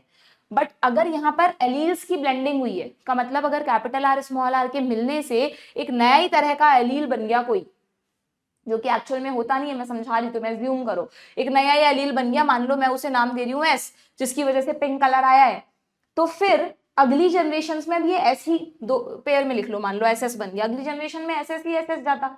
तो हमेशा पिंक जो प्लांट्स हैं उनके सेल्फ पॉलिनेशन से पिंक ही फ्लावर्स मिलने चाहिए थे ना, पर ऐसा नहीं हुआ। जब उन्होंने फिर से सेल्फ पॉलिनेशन कराया तो क्या हुआ, सेल्फ पॉलिनेशन में जो पिंक फ्लावर थे, तुम सबको पता है कैपिटल आर स्मॉल आर को 2 बार लिख लो। सेल्फिंग जब भी करवाओ सेम जीनोटाइप को 2 बार लिखते हैं क्योंकि इसी के पॉलन्स और इसी का ओवम, ठीक है। तो यहाँ पर 2 तरह के एलील्स बनेंगे, यहाँ पर भी 2 तरह के एलील्स बनेंगे, ये बना रखे, और कॉम्बिनेशन में कैपिटल आर भी आएगा, कैपिटल आर स्मॉल आर भी आएगा एंड स्मॉल आर भी आएगा। तो यहाँ पे बहुत अच्छे से प्रूफ हुआ इनकम्प्लीट डोमिनेंस से कि कभी भी एलील्स की ब्लेंडिंग नहीं होती है, क्योंकि जब इनके फिनोटाइप देखे गए तो यहाँ पर फिर से प्लांट मिला रेड फ्लावर्स के साथ, इन दोनों में पिंक फ्लावर्स आए और यहाँ पर व्हाइट फ्लावर्स आए। अगर ये मेंडल का लॉ ऑफ डोमिनेंस फॉलो कर रहा होता तो ये तीनों रेड होते और ये व्हाइट होते, 3:1 का रेशो आता। बट क्योंकि ये मेंडल के का एक्सेप्शन है, इनकम्प्लीट डोमिनेंस मेंडल ने नहीं बताया था, बाद में आया था ये कॉन्सेप्ट, तो पोस्ट मेंडेलियन जेनेटिक्स का पार्ट है ये। तो ये भी प्रूफ हो गया इससे कि मेंडल ने भी कहा था कि कभी भी एलील्स की फैक्टर्स की ब्लेंडिंग नहीं होती है, they remain always pure. Law of purity of gamete, second law जो था कि वो हमेशा गेमीट बनाते वक्त एलील्स अलग अलग हो जाते हैं और फिर जब वो दोबारा मिलते हैं तो इंडिपेंडेंटली कोई भी किसी के भी साथ मिल सकता है और आपको नए कॉम्बिनेशंस मिलेंगे, ठीक है। तो ब्लेंडिंग अगर हो गई होती तो पिंक फ्लावर्स से सारे पिंक ही मिलने चाहिए थे। तो इसलिए हम कभी इस तरह के क्वेश्चन आ जाए, तुम पुराने पीवाईक्यूज देखोगे तो वहां तुम्हें इस तरह के क्वेश्चन मिलेंगे कि ब्लेंडिंग होती है क्या, ये ब्लेंडिंग को बताता है क्या, नहीं। कोई भी एक्सपेरिमेंट चाहे वो मेंडल का एक्सेप्शन ही है, वो ये प्रूफ करता है कि एलील्स की ब्लेंडिंग नहीं होती। एलील्स को जब मौका मिलता है वो सेग्रीगेट हो जाते हैं और फिर कॉम्बिनेशन पे डिपेंड करता है कि वो किस तरह खुद को एक्सप्रेस करेंगे, ठीक है। तो ये कह रहा है कि incomplete inheritance is an example of pre Mendelian concept, गलत। ब्लेंडिंग इनहेरिटेंस, गलत, पूरा स्टेटमेंट ही गलत है, ठीक है। Test cross is a special type of back cross, हाँ ये बिल्कुल ठीक है। अगेन ये तुम्हारे कोर्स में नहीं है। बैक क्रॉस वर्ड का मतलब होता है कि मान लो मैं F1 जनरेशन के प्लांट को उसके पेरेंट के साथ क्रॉस करा रही हूँ ना, या F2 जनरेशन के प्लांट को उसके पेरेंट के साथ क्रॉस करा रही हूँ, तो बैक जनरेशन से क्रॉस करा रही हूँ। अगर डोमिनेंट पेरेंट के साथ कराते हैं तो आउट क्रॉस, और अगर रेसेसिव पेरेंट के साथ कराते हैं तो टेस्ट क्रॉस। इतना सा बहुत है तुम्हारे लिए, वैसे मुझे नहीं लगता बैक या आउट से तुमसे कोई क्वेश्चन पूछेंगे, ठीक है। तो ये सही है। क्रोमोसोमल एब्रेशंस, एब्रेशंस वर्ड का मतलब समझते हो ना, डिफेक्ट्स, है ना। क्रोमोसोम्स में कोई भी डिफेक्ट आना, कि मान लो नंबर में डिफेक्ट आ गया, उनके अलाइनमेंट में आ गया, वो सब एब्रेशंस, ओके। म्यूटेशंस भी जिन्हें आप कहते हैं। तो chromosomal aberrations are commonly observed in cancer cells, बिल्कुल एग्जैक्ट एनसीईआरटी की लाइन है। आगे तुम देखो वहां पे जाओ, म्यूटेशंस वाले टॉपिक में वहां लिखा हुआ है। And thalassemia is a Mendelian disorder, yes. Thalassemia, जो जितने भी डिसऑर्डर आप इस चैप्टर में पढ़ते हो उन डिसऑर्डर्स को क्या कहते हैं बच्चों, they all are called genetic disorder. ध्यान है, मैंने क्लासिफिकेशन पढ़ा रखा है तुम्हें। फिर जेनेटिक डिसऑर्डर्स 2 तरह के होते हैं। अगर वो मेंडेलियन लॉ को फॉलो कर रहे हैं, यानी किसी एक जीन की वजह से हैं, तो वो मेंडेलियन डिसऑर्डर्स है। ये क्यों लिखा मैंने, जेनेटिक डिसऑर्डर्स, ठीक है, सॉरी, मेंडेलियन डिसऑर्डर्स है। और अगर एक जीन में ना हो के बहुत सारे जीन्स या बहुत सारे क्रोमोसोम्स या एक पूरा का पूरा क्रोमोसोम उसमें इन्वॉल्व है, तो फिर वो बन जाते हैं क्रोमोसोमल डिसऑर्डर। तो जितने भी डिसऑर्डर तुम इस चैप्टर के एंड में पढ़ते हो, उसमें से जो सिंड्रोम्स पढ़ते हो ना तुम, down syndrome, Klinefelter syndrome, Turner syndrome, वो सब तो क्रोमोसोमल है। और उनके अलावा जितने भी डिसऑर्डर तुमने पढ़े हैं वो सब मेंडेलियन डिसऑर्डर्स है, ठीक है। तो यस, थैलेसीमिया एक मेंडेलियन डिसऑर्डर है। हमें क्या बताना था, करेक्ट स्टेटमेंट बताने थे, 2nd, 3rd एंड 4th, यानी ऑप्शन बी, ठीक है। आगे बढ़े, नेक्स्ट क्वेश्चन पर आते हैं। Assertion reason question. In Mirabilis, snapdragon भी आ सकता है, मिराबिलिस भी आ सकता है। Selfing of F1 pink flower plants, selfing करा रहे हैं F1 पिंक फ्लावर्स में, produce same phenotypic and genotypic ratio. अभी हमने देखा ना रेशो क्या आया था, ये, फिर दिस वन और दिस वन। तो यहां पर हमें रेड मिला, इन दोनों की वजह से पिंक मिला, 2 पिंक है और 1 व्हाइट है। तो यहाँ फिनोटाइप रेशो बताना जरा मुझे, 3 क्वांटिटीज हैं तो सॉरी 1:2:1, और अगर जीनोटाइप देखो तो 3 तरह के है क्या, 1, 2, ये दोनों सेम जीनोटाइप है, और 3, और इनका भी रेशो यही है। तो वो कौन सा क्रॉस है जहां पर phenotypic and genotypic ratio same आता है, incomplete dominance as well as codominance. Codominance में भी यही रहेगा। अगर ये मेंडल वाला केस होता तो देखना जरा रेशो क्या आता, अगर ये मेंडल के लॉ फॉलो कर रहा होता तो ये तीनों रेड होते बच्चों, ये व्हाइट होता। तो फिनोटिपिक रेशो तो होता 3:1, है ना, और जीनोटिपिक रेशो क्या होता 1:2:1। ठीक है, ये चीजें तो समझ में आती है, इतना बेस तो मुझे लगता है तुम्हारा जेनेटिक्स का क्लियर होगा। अगर तुम्हें ये रेशियोज निकालने भी नहीं आ रहे, मतलब तुम्हें पता ही नहीं है फिनोटाइप रेशो क्या होता है, जीनोटाइप रेशो क्या होता है, बहुत वीक है बेसिक्स, पहले उनको स्ट्रॉन्ग करो फिर आगे बढ़ो। ठीक है, चलो, तो यहाँ पर सही है क्या ये स्टेटमेंट, बिल्कुल ठीक है। रीजन कह रहा है flower colour gene shows incomplete dominance. Yes, flower colour का जो जीन है वो इनकम्प्लीट डोमिनेंस को बताता है। अच्छा, क्या ये इसका रीजन है बच्चों कि हाँ बिल्कुल ठीक है, ऐसा क्यों हुआ, क्योंकि ये इनकम्प्लीट डोमिनेंस का एग्जांपल है। तो ये हमें बड़ी आसानी से करेक्ट एक्सप्लेनेशन भी मिल गया, ऑप्शन डी। ठीक है, आगे बढ़े, चलो। इन केस ऑफ कोडोमिनेंस, अब कोडोमिनेंस की बात कर लेते हैं। जैसे इनकम्प्लीट डोमिनेंस में पिंक कलर आया ना, अगर मिराबिलिस या स्नैपड्रैगन कोडोमिनेंस को फॉलो कर रहा होता तो पता है क्या होता, उसकी जो पेटल्स होती F1 जनरेशन की, उन पेटल्स पर आधा शेड रेड का होता, आधा व्हाइट का होता, या हो सकता है सारी पेटल्स में से कुछ एकदम रेड होती, कुछ एकदम व्हाइट होती, उसको कहते हैं कोडोमिनेंस। कोडोमिनेंस में क्या हुआ, एक थर्ड कलर नहीं आया, मोज़ेक का मतलब तो मिलना, इसलिए इनकम्प्लीट को मोज़ेक कहते हैं, नया अपीयरेंस आना, है ना। ऐसा बोलते हैं कि इनकम्प्लीट डोमिनेंस में जो ट्रेट आएगा वो नीदर ऑफ द पेरेंट से मैच करेगा, किसी भी पेरेंट से मैच नहीं करेगा, मतलब है ना, कोई भी पेरेंट, एक थर्ड ही ट्रेट आपको मिलेगा। लेकिन कोडोमिनेंस में trait will match to both of the parents, red colour भी दिखेगा एंड व्हाइट भी दिखेगा। अब तुम गड़बड़ मत कर देना एग्जाम में कि ये पेटल वाला एग्जाम्पल कोडोमिनेंस में डाल दो, मैं तुम्हें समझा रही थी। मिराबिलिस में या स्नैपड्रैगन में कोडोमिनेंस नहीं होता, कोडोमिनेंस होता है हमारे ब्लड ग्रुप में, है ना। आपने देखा है ना, हमारे ब्लड ग्रुप के 3 एलील्स हैं, एक तो मल्टीपल एलिलिज्म का भी एग्जाम्पल है हमारा ब्लड ग्रुप, और कोडोमिनेंस का भी एग्जाम्पल है। मल्टीपल एलिलिज्म का इसलिए क्योंकि ह्यूमन पॉपुलेशन में ब्लड ग्रुप को डिसाइड करने वाले सिर्फ 2 एलील नहीं बल्कि 2 से ज्यादा एलील्स हैं पूरी पॉपुलेशन में। एक पर्सन में तो तीनों में से कोई 2 ही एलील होंगे, क्योंकि हम तो डिप्लॉयड है ना। तो मल्टीपल एलिलिज्म को कभी भी एक इंडिविजुअल पे स्टडी नहीं कर सकते, मल्टीपल एलिलिज्म को स्टडी करने के लिए हमको पूरी पॉपुलेशन को स्टडी करना पड़ता है, तब समझ में आता है कि इस जीन के 2 से ज्यादा एलील्स हैं। हमेशा ध्यान रखना, लिखा हुआ है एनसीईआरटी में, क्वेश्चंस भी आए हैं इस पर। ठीक है, ये दोनों डोमिनेंट है इसलिए कैपिटल लिखा, ये रिसेसिव है। अब इनके कई सारे कॉम्बिनेशन बन सकते हैं, यू नो 6 जीनोटाइप्स बनते हैं। तो 6 जीनोटाइप क्यों, अभी मैं शॉर्ट में लिखूं तो IA के साथ IA होगा। अब सारे बना के नहीं बता रही हूँ, एनसीईआरटी में बता देती हूँ, सब पढ़ा रखा है मैंने। ये देखो टेबल है आपकी एनसीईआरटी में, ये रहा 6 जीनोटाइप्स पॉसिबल हैं, और इन 6 जीनोटाइप के 1 2 3 4 5 6 7, ये आप समझ, ऐसे मत समझ लेना मैम ये तो 7 है, जरा ध्यान से देख लो, इसमें 2 एक जैसे हैं, ये IA IB और ये सेम ही है। तो 1 2 3 4 5 6 कितने जीनोटाइप्स हैं, 6।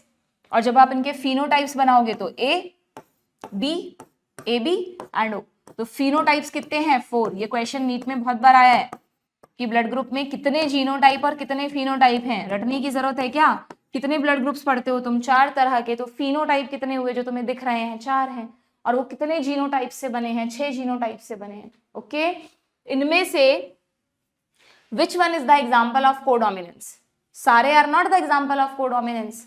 यहाँ कौन सा कोडोमिनेंस दिख रहा है तुम्हें बताओ, दोनों सेम है तो ए ही आएगा ब्लड ग्रुप, दोनों सेम है BB तो यही आएगा। अच्छा, ब्लड ग्रुप में मेंडल का लॉ भी फॉलो होता है, ऐसा नहीं है कि ब्लड ग्रुप सिर्फ एक्सेप्शन ही है। अगर आप इस कंडीशन को देखो जरा, जब एक डोमिनेंट है और एक रेसेसिव है तो किसने खुद को एक्सप्रेस किया, सिर्फ डोमिनेंट वाले में। अगर IB और स्मॉल I है तो कोडोमिनेंस नहीं है या इनकम्प्लीट डोमिनेंस नहीं है, B ही खुद को रिप्रेजेंट कर रहा है। अगर कैपिटल A और स्मॉल I है तो A ही है। तो ब्लड ग्रुप जो है ना वो सब चीजों को समझाते हैं हमें। ब्लड ग्रुप में मैक्सिमम जो ब्लड ग्रुप्स हैं हमारे, यहाँ पे दोनों रेसेसिव है तो तुरंत O आ गया। तो ये सब तो लॉ ऑफ डोमिनेंस को ही फॉलो करते हैं बच्चों, सिर्फ एक ब्लड ग्रुप ऐसा है जो कोडोमिनेंस को फॉलो करता है, दैट इज ए बी। जब दो डोमिनेंट एलील एक साथ आए, दोनों अलग अलग है, डिसिमिलर है, तो ऐसा नहीं है कि दोनों में से एक डोमिनेंट है एक रेसेसिव है, या दोनों ने एक तीसरा ट्रेट बना दिया। मान लो ए बी से कोई नया ही एक एंटीजन बन जाता, आप इसको ए बी क्यों कहते हो? क्योंकि आप कहते हो कि ए एंटीजन भी बना और बी भी बना, दैट इज कोडोमिनेंस। अगर इन दोनों की साथ में प्रेजेंस की वजह से एक नया सी एंटीजन बन जाता तो आप कहते कि ये इनकम्प्लीट डोमिनेंस है। यही फर्क है इनकम्प्लीट डोमिनेंस और कोडोमिनेंस में, ठीक है। इनकम्प्लीट में एक नया थर्ड ट्रेट बनता है, कोडोमिनेंस में को यानी साथी दोनों मिलके समझौता कर लेते हैं और दोनों अपना अपना एक्सप्रेशन देते हैं, नए वाला नहीं आने देते, ठीक है, क्लियर है। तो A B is the example of codominance. बाकी सब किसको फॉलो कर रहे हैं? लॉ ऑफ डोमिनेंस को। और पूरा ये ब्लड ग्रुप का कॉन्सेप्ट क्या बता रहा है हमें? मल्टीपल एलिलिज्म को। इतने सारी चीजों के एग्जांपल्स हैं यहाँ पर, ठीक है। तो in case of codominance the offspring of F1 generation, F1 generation में आपको क्या मिलेगा? कोडोमिनेंस की बात हो रही है, को यानी समझौता कर लिया। आइदर ऑफ टू पेरेंट, किसी, अच्छा हमेशा ध्यान रखो, मैंने तुम्हें पढ़ा रखा है कि तीन चीजें पढ़ी हमने, law of dominance, incomplete dominance and codominance.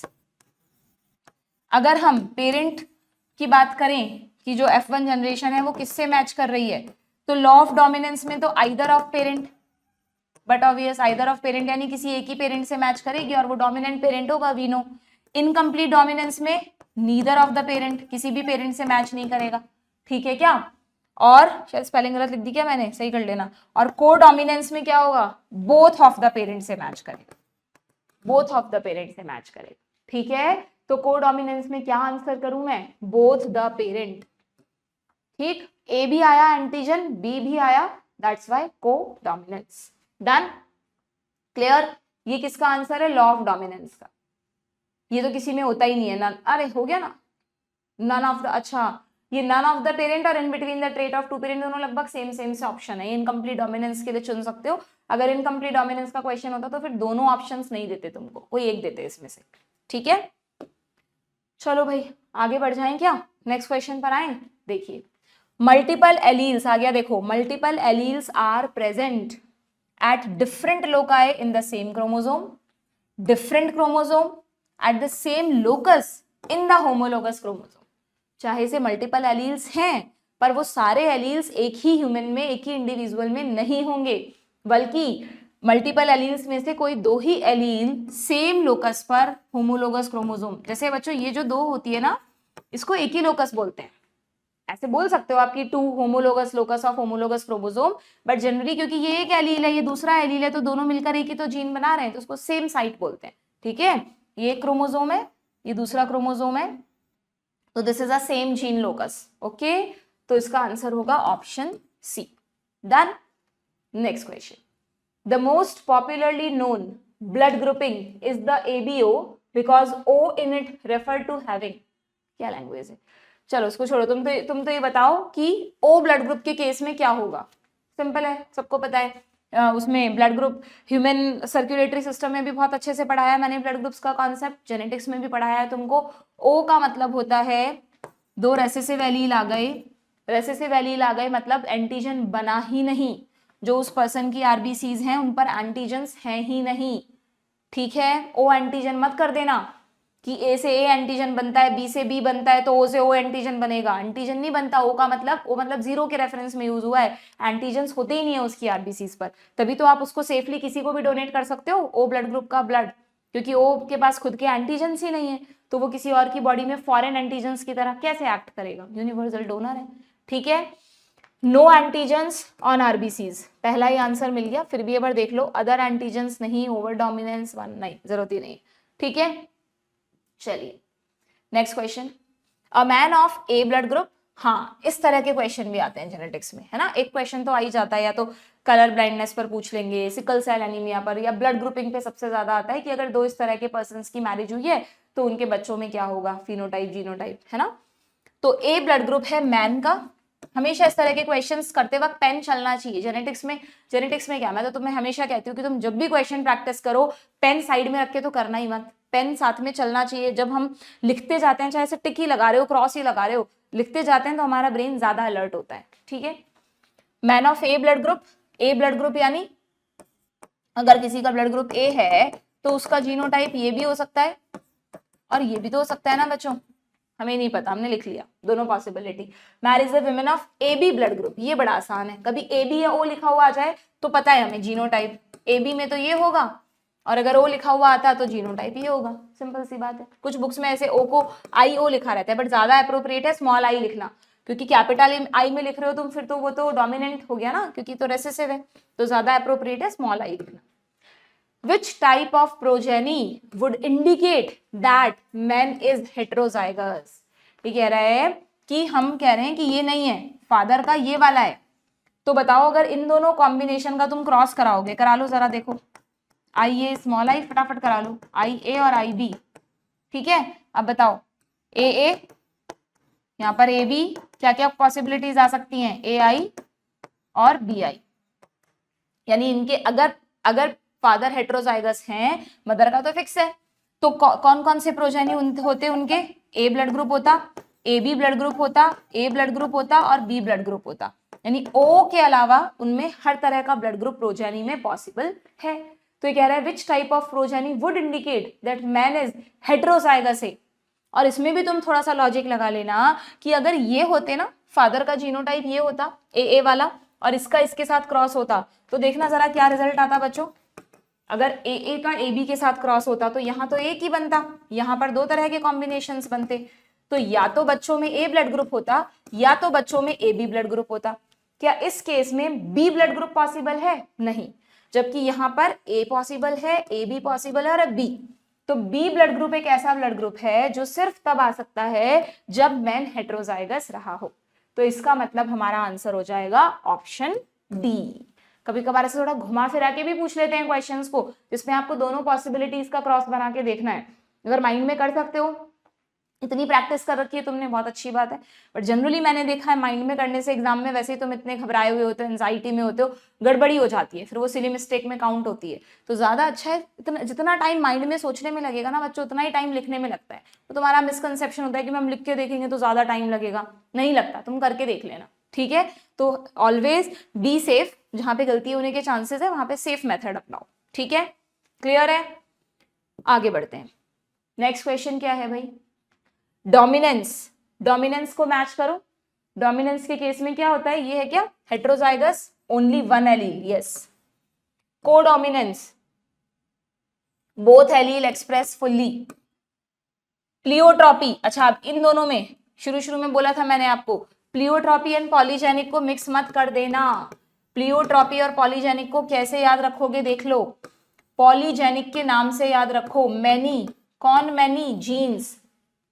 तो पॉलीजेनिक का मतलब होता है one character is controlled by many genes. Many genes, normally एक कैरेक्टर के लिए एक जीन होता है ना, जैसे अभी हाइट के लिए या तो कैपिटल टी था या कैपिटल टी स्मॉल टी था या स्मॉल टी था, एक ही कॉम्बिनेशन था, एक ही जीन के दो एलील थे ना। पर पॉलीजेनिक के केस में, क्योंकि तुम इसको डिटेल में नहीं पढ़ते, जैसे तुम कोरिलेट नहीं कर पाते, पॉलीजेनिक का मतलब ये है बच्चों कि अगर ये कोई सेल में अलग अलग क्रोमोसोम है, तो पॉलीजेनिक में क्या होता है कि मान लो ये जीन हमारी हाइट को कंट्रोल कर रहा है, एक और जीन यानी एक पेयर और होगा एलील का, ये भी हाइट को ही कंट्रोल करेगा। हो सकता है सेम क्रोमोसोम पर हो सकता है दूसरे क्रोमोसोम पर भी एक और जीन हो जो हाइट को ही कंट्रोल करेगा, है ना। और पॉसिबिलिटी है यहाँ पर भी एक और पेयर हो जीन का, एलील का, जो हाइट को ही कंट्रोल करेगा। बिल्कुल मेंडल के आउट ऑफ द जाके बात हो गई ना, मेंडल ने तो कहा था कि ये अगर हाइट के लिए रिस्पॉन्सिबल है तो बस यही है, और कोई जीन नहीं होगा फिर हाइट के लिए रिस्पॉन्सिबल, इसलिए एक्सेप्शन है मेंडेलियन जेनेटिक्स का। ठीक है, तो पॉलीजेनिक का मतलब मेनी जीन्स और सब मिलकर एक ही कैरेक्टर यानी हाइट को कंट्रोल कर रहे हैं। क्योंकि हाइट को कंट्रोल करने के लिए इतने सारे एलील्स हैं, तो फिर कितने सारे कॉम्बिनेशंस बन सकते हैं ना।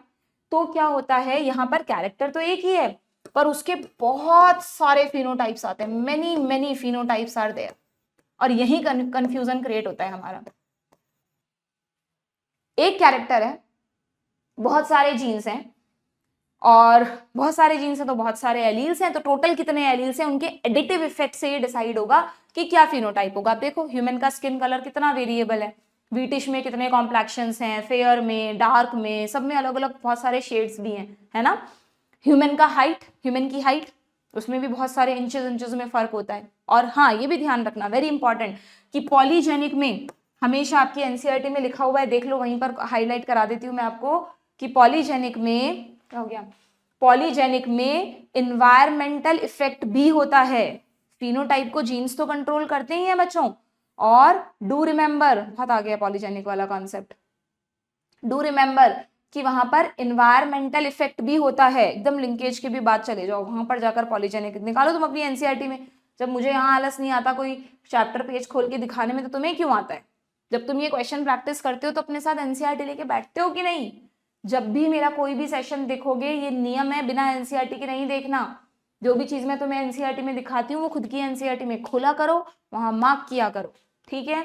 ये देखो पॉलीजेनिक में do remember, very important, beside the involvement of multiple genes it also take into account the influence of environment। इसीलिए कहते हैं कि एक्सरसाइज करो, साइकिलिंग करो, अच्छा कैल्शियम लो तो हाइट ज्यादा बढ़ेगी। हमारे दिमाग में आना चाहिए कि मैम अगर हाइट को जीन कंट्रोल करता है तो फिर ये सब क्यों कहते हैं, क्योंकि इन जीन्स पर एनवायरनमेंट का भी इन्फ्लुएंस है।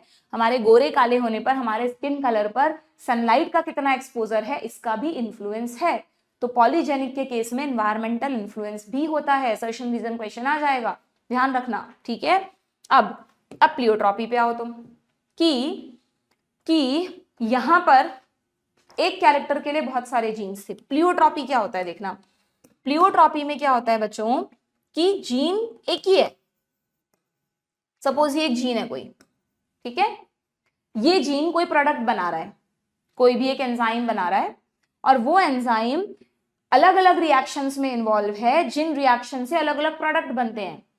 मान लो उससे कोई प्रोडक्ट ए भी बन रहा है, प्रोडक्ट बी, मतलब एंजाइम तो एक ही है एस, अब उस एंजाइम से बहुत सारे अलग अलग फीचर्स डिसाइड हो रहे हैं। क्यों नहीं हो सकता? हमारी बॉडी में इतनी मेटाबॉलिक रिएक्शंस होती हैं, क्या पता वो एंजाइम कोई कलर बना रहा हो, कहीं पे पिगमेंट बना रहा हो, वही एंजाइम किसी रिएक्शन में इन्वॉल्व होकर कोई केमिकल बना रहा हो, किसी टॉक्सिक केमिकल का ब्रेकडाउन कर रहा हो, बहुत सारी चीजों में इन्वॉल्व हो सकता है। बाई चांस अगर किसी जीन से एक ऐसा प्रोडक्ट बन रहा है, एक जीन से एक ही प्रोडक्ट बन रहा है, बट ये प्रोडक्ट मेनी कैरेक्टर्स को कंट्रोल कर रहा है, तो फिर उस इफेक्ट को आप कहते हैं प्लियोट्रॉपी। यहाँ पे मेनी जीन वन कैरेक्टर था, यहाँ पे वन जीन मेनी कैरेक्टर है। बट अगेन कंफ्यूजन क्यों क्रिएट होता है देखना, क्योंकि ये मेनी कैरेक्टर्स को कंट्रोल कर रहा है ना, तो अगर बहुत सारे कैरेक्टर्स को करेगा तो उन सबके फिनोटाइप्स कंट्रोल होंगे ना, तो यहाँ पर भी मैनी फिनोटाइप लिखना पड़ता है हमें। यहाँ भी लिखा था हमने मैनी फिनोटाइप्स, और यहाँ पर भी लिख रहे हैं मैनी फिनोटाइप्स, और यहीं पर तुम्हारा कंफ्यूजन हो जाता है क्रिएट, कि जब एग्जाम में आता है क्वेश्चन कि one gene is responsible for many phenotypes, तो तुम्हें समझ नहीं आता पॉलीजेनिक करें या प्लियोट्रॉपी करें। आप जीन पर फोकस करो, फिनोटाइप पे मत करो, क्योंकि फिनोटाइप तो दोनों में मल्टीपल होने वाले हैं। अगर वन जीन मैनी फिनोटाइप है तो दैट इज प्लियोट्रॉपी, और अगर मैनी जीन मैनी फिनोटाइप है या मैनी जीन वन कैरेक्टर है तो मैनी जीन आ गया ना, मैनी जीन मतलब पॉलीजेनिक, वन जीन आएगा तो प्लियोट्रॉपी। बस इतना सा ध्यान रख लो तुम तो, कि अगर जीन्स बहुत सारे हैं तो पॉलीजेनिक, और अगर जीन एक है तो प्लियोट्रॉपी, ठीक है। क्लियर है क्या? तो गड़बड़ नहीं होगी। यानी प्लियोट्रॉपी को मैं किससे टिक करूं, या प्लियोट्रॉपी छोड़ो, हमेशा पहले पॉलीजेनिक को करो। पॉलीजेनिक को मैनी जीन से करूं कि सिंगल जीन से करूं? Many genes. Many genes govern a single character, but single character के फिनोटाइप बहुत सारे आते हैं। And pleiotropy single gene inheritance, many characters govern many characters, ठीक है। क्लियर? तो बताओ सही ऑप्शन क्या होगा? ए का थर्ड, बी का सॉरी ए का सेकंड, बी का थर्ड, ए सेकंड बी थर्ड, ये मिल गया हमें हमारी करेक्ट चॉइस। सही है क्या? C fourth and D first. Yes, done. एकदम डिटेल में जाके रिवीजन भी मैं तुम्हें ऐसे ही करा रही हूँ जेनेटिक्स का, तो कि तुम्हारे सारे जो पुराने तार हैं दिमाग में वो खुल जाएं वापस से, है ना। अगर जेनेटिक्स को हम भूल गए हैं तो याद आ जाए, अगर याद आ रहा है तो बहुत अच्छी बात है, नहीं आ रहा है तो प्लीज दोबारा पढ़ लो, क्योंकि जेनेटिक्स को अगर तुम वीक करके जाओगे तो तुम भूल जाओ, तुम्हारे बायो में 360 आउट ऑफ 360 आ सकते हैं। जेनेटिक्स तो तुम्हारी स्ट्रांग होनी ही होनी चाहिए, no option no excuse. Okay, चलिए नेक्स्ट, फिर मैच द कॉलम आ गया, ठीक है भाई। एबीओ ब्लड ग्रुप किसको बताता है? मल्टीपल एलिलिज्म को। पूरा ब्लड ग्रुप का कॉन्सेप्ट मल्टीपल एलिलिज्म को, एबी ब्लड ग्रुप कोडोमिनेंस को, ठीक है। लॉ ऑफ सेग्रीगेशन का पता किससे चला था हमको, मतलब मेंडल को? मोनोहाइब्रिड। मोनोहाइब्रिड क्रॉस जो उन्होंने किया था, जहां पे एक टाइम में एक ही जीन को स्टडी किया, उससे उन्होंने 2 लॉ दिए थे, law of dominance, law of segregation. Do remember, law of segregation को ही law of purity of gametes भी कहते हैं। और जब डाइहाइब्रिड क्रॉस किया उन्होंने, 2 जीन्स को साथ में स्टडी किया, तो उन्हें समझ में आया कि रिकॉम्बिनेशंस कैसे आते हैं, इंडिपेंडेंट असॉर्टमेंट क्या होता है, तो बट ऑब्वियस इसको इससे मैच करना है, ठीक है। जीन म्यूटेशंस को किससे करूं? जीन म्यूटेशन बहुत तरह के होते हैं, उनमें से base pair is one of them, base pair substitution, okay. तो ए फोर्थ बी सेकेंड, ए फोर्थ बी सेकेंड, ये रहा, मिल गया हमें हमारा करेक्ट आंसर। आगे बढ़े, नेक्स्ट, इन अ डाइहाइब्रिड क्रॉस, अगर हम डाइहाइब्रिड क्रॉस की बात करें, जहां पर मेंडल को रेशो मिला था ये, तो ये किसको डिनोट करता है बताओ भाई? इसने क्या बताया था? The allele of 2 genes are interacting with each other, polygenic नहीं, मल्टीपल एलिज्म नहीं, ये रहा। The alleles of 2 genes are segregating independently. हमेशा ध्यान रखो, जनरली डाइहाइब्रिड क्रॉस पर कोई ज्यादा उलझा हुआ क्वेश्चन नहीं पूछते। अब पहले पूछते थे, पूरा आपको एकदम दे देते थे कि ये 2 जीनोटाइप है, उनका क्रॉस कराओ, फिर उसका रिजल्ट बनाओ, बट टाइम कंज्यूमिंग क्वेश्चन होते थे वो। पर अब टाइम कंज्यूमिंग क्वेश्चंस नहीं आते, अब तो सारा खेल ही स्पीड एंड एक्यूरेसी का है। तो आपसे सिंपली ये पूछ लेंगे कि डाइहाइब्रिड क्रॉस में रेशो क्या आता है, या डाइहाइब्रिड क्रॉस का जो मेंडल का रेशो है और जो मॉर्गन का रेशो था वो कैसे डेविएटेड था, या डाइहाइब्रिड क्रॉस से कौन सा लॉ दिया। सिंपल थ्योरेटिकल क्वेश्चंस आते हैं, ठीक है। आगे बढ़े, नेक्स्ट आ गया, अब आ गया मॉर्गन वाला कॉन्सेप्ट, ठीक है। ये मॉर्गन वाला कॉन्सेप्ट यानी वही पोस्ट मेंडेलियन टाइम में चल रहे हैं कि मेंडल के बाद कौन कौन से एक्सेप्शंस के बारे में हमको पता चला। तो आपकी बुक में एक हेडिंग है ना, क्रोमोसोमल थ्योरी ऑफ इनहेरिटेंस, यहाँ पर से शुरू होता है एक्चुअली ये पोस्ट मेंडेलियन कॉन्सेप्ट। पहले भी है इनकम्प्लीट डोमिनेंस वगैरह, वो सब भी पोस्ट मेंडेलियन में आता है। बहुत धीरे धीरे स्क्रॉल हो रहा है, कोई नहीं, तुम इसमें देख लेना, ठीक है। टाइम तो है ना हमारे पास, हम अभी, हाँ ठीक है, थोड़ा सा और ले लेते हैं वाला सेशन, थोड़े से क्वेश्चंस और बस ये वाला देख लेते हैं, लिंकेज के क्वेश्चंस और कर लेते हैं। तो the fruit fly Drosophila melanogaster was found to be very suitable for experimental verification of chromosomal theory of inheritance। ये ध्यान रखना कि क्रोमोसोमल थ्योरी ऑफ इनहेरिटेंस को दिया किसने था? सटन एंड बॉवेरी ने। दिया किसने था? सटन एंड बॉवेरी ने।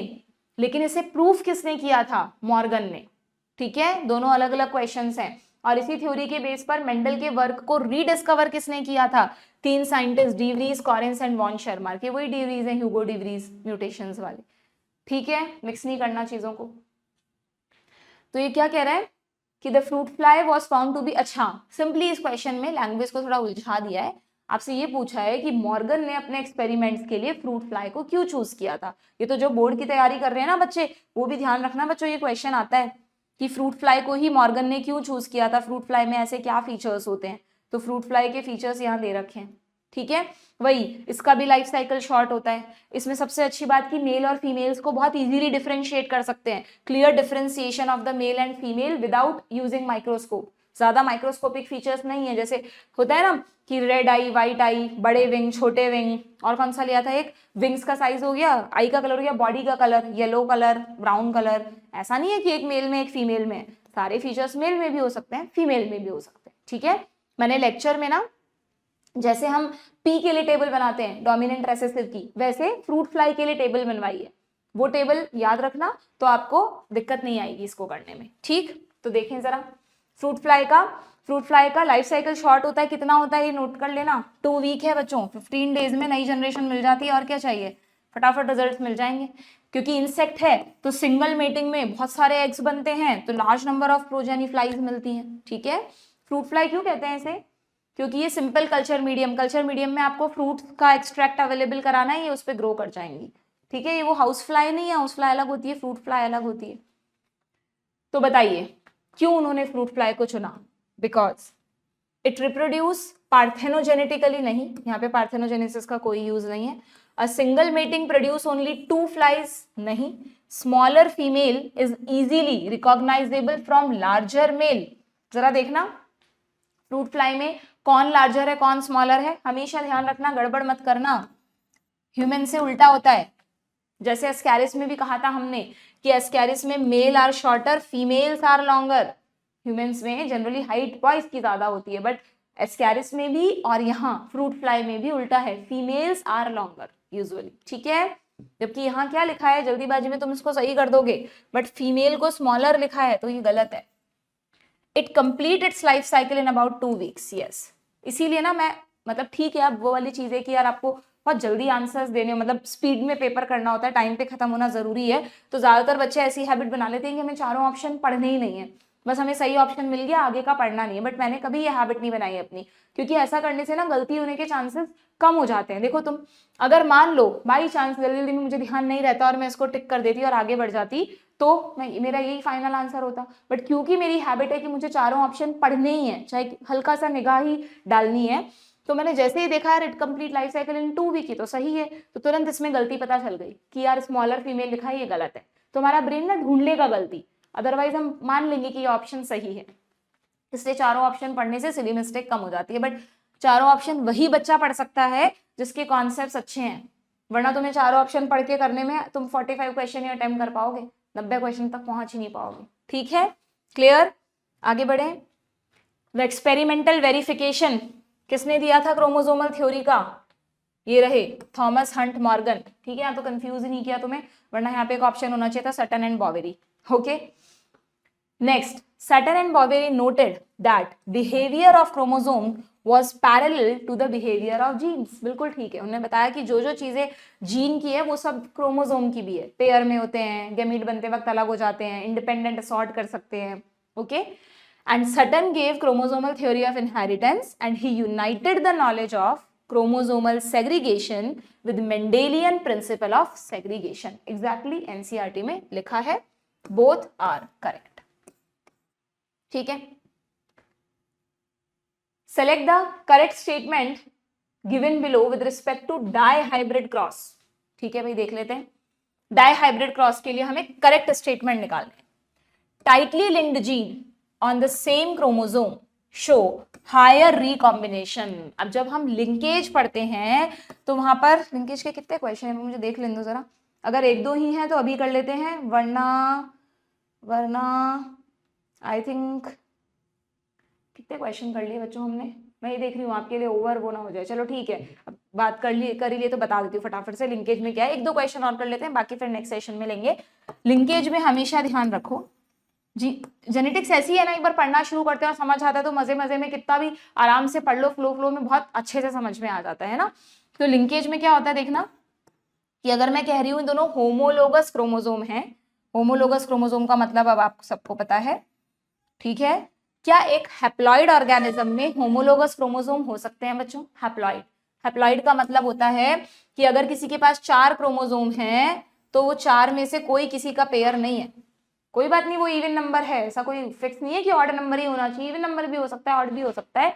अगर वो हैप्लॉइड है, हमेशा से ही हैप्लॉइड है दुनिया में, वो है ही हैप्लॉइड, तो उनमें कभी भी होमोलोग नहीं होगा। ये इंडिपेंडेंट, ये इंडिपेंडेंट, ये इंडिपेंडेंट और ये भी, यानी यहाँ पर एक जीन का एक ही एलील, और क्या यहाँ पर हाइट डिसाइड करने वाला एलील है, वो जैसा है वही एक्सप्रेस कर देगा खुद को। कोई मेंडल का लॉ यहाँ पे फॉलो नहीं होगा। हैप्लॉइड ऑर्गेनिजम्स की अलग ही दुनिया है, ठीक है। मैंने बायोलॉजिकल क्लासिफिकेशन में बता रखा है दुनिया में कौन कौन हैप्लॉइड है कौन डिप्लॉइड है, इसीलिए शुरू से बेसिक्स से पढ़ोगे तो सब कुछ कोरिलेट होगा, ठीक है। आ जाओ वापस। तो लिंकेज में मॉर्गन ने हमें क्या बताया कि अगर ये 2 होमोलोगस क्रोमोसोम है और सपोज ये एक जीन है, ये एक जीन है, मैं हमेशा ऐसे लिखती हूँ तुम समझ जाओ कि ये कुछ भी हो सकता है, रेप्लिकेटेड नहीं है, तो ये तो एक ही जीन लोकस हुई ना, ठीक है। अब ये कोई दूसरा, इसी क्रोमोसोम पर ये कोई दूसरा जीन है, ठीक है, ये दूसरी जीन लोकस। अब इस क्रोमोसोम पर पता नहीं ऐसे कितने जीन है, बहुत सारे जीन है ना इस क्रोमोसोम पर, ऐसे यहाँ पर होगा एक, फिर एक यहाँ होगा, तो मैंने बहुत दूर दूर बनाए, बहुत पास पास होते हैं कि क्रोमोसोम पर हजारों जीन होते हैं, ठीक है। तो बहुत सिंपल सी बात है बच्चों, लिंकेज को मैं हमेशा तुम्हारी क्लास से समझाती हूँ कि एक क्लास में जितने भी बच्चे बैठते हैं, यूजुअली है ना, यूजुअली हम डेली जिसके पास बैठते हैं वो हमारा पक्का दोस्त बन जाता है, या यूं कह लो कि जो आपका बहुत पक्का दोस्त होगा, जनरली आप कोशिश करोगे आप उसके पास रहो।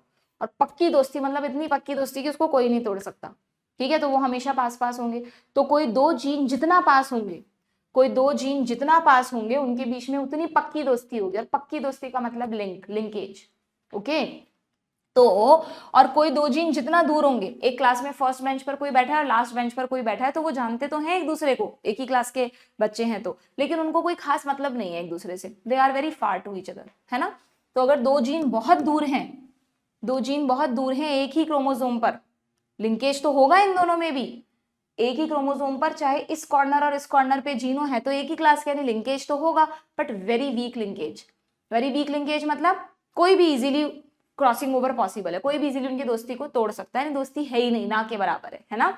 तो यानी हमेशा ध्यान रखो कि linkage is inversely proportional to crossing over.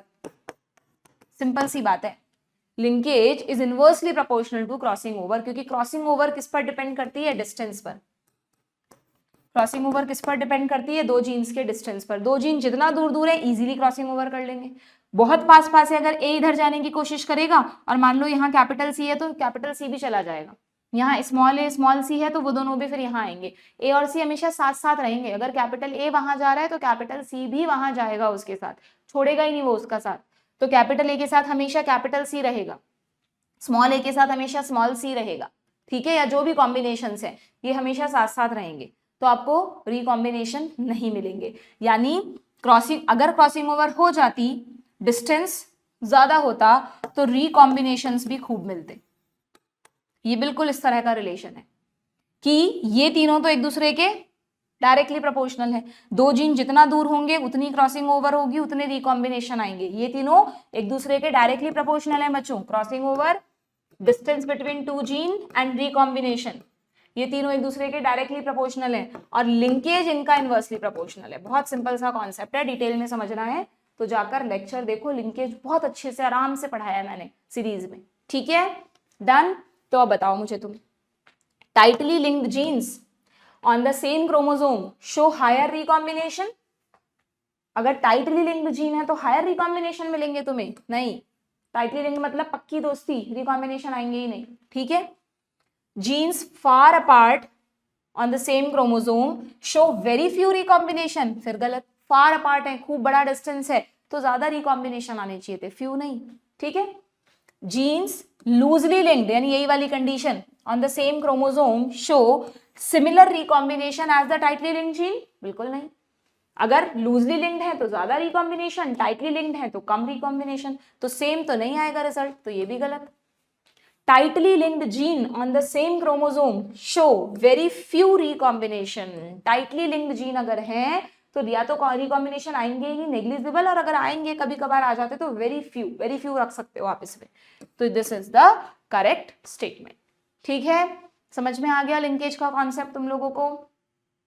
चलो बस आई थिंक यहीं तक के क्वेश्चंस हम करते हैं, क्योंकि यहाँ पर मुझे तुम्हें थोड़ा सा मॉर्गन का क्रॉस समझाना पड़ेगा ये क्वेश्चंस करने के लिए, तो जल्दीबाजी नहीं करते हैं, कॉन्सेप्ट्स को बिगड़ जाएंगे तुम्हारे। फिर इनके स्टूडेंट स्टर्टीमेंट का भी कॉन्सेप्ट है, सेक्स डिटर्मिनेशन भी, तो बहुत सारी चीजें आराम आराम से करेंगे। अगर नहीं समझ में आ रहा है लिंकेज तो मैं कहूंगी तुम्हें कि इन क्वेश्चंस को करने से पहले प्लीज एक बार सीरीज में जाकर डिस्क्रिप्शन बॉक्स में लिंक है, लिंकेज का लेक्चर देखो, समझो, और फिर मेरे साथ नेक्स्ट सेशन में यहाँ पे क्वेश्चंस करना, आपको बहुत आराम से क्वेश्चंस बनेंगे, ठीक है। तो चलिए यहीं पर खत्म करते हैं हम आज का सेशन, नेक्स्ट सेशन में विल कंटिन्यू दिस चैप्टर। और अगेन वही कहूंगी कि अगर चैप्टर स्ट्रांग नहीं है पहले बेसिक्स बनाओ, फिर क्वेश्चन प्रैक्टिस करो। अगर स्ट्रांग है तो सिर्फ थ्योरी पढ़ के मत छोड़ देना, question practice is very much essential, ठीक है। चलिए कोई भी प्रॉब्लम है you can ask in the comment box. मिलते हैं नेक्स्ट सेशन में, गुड बाय।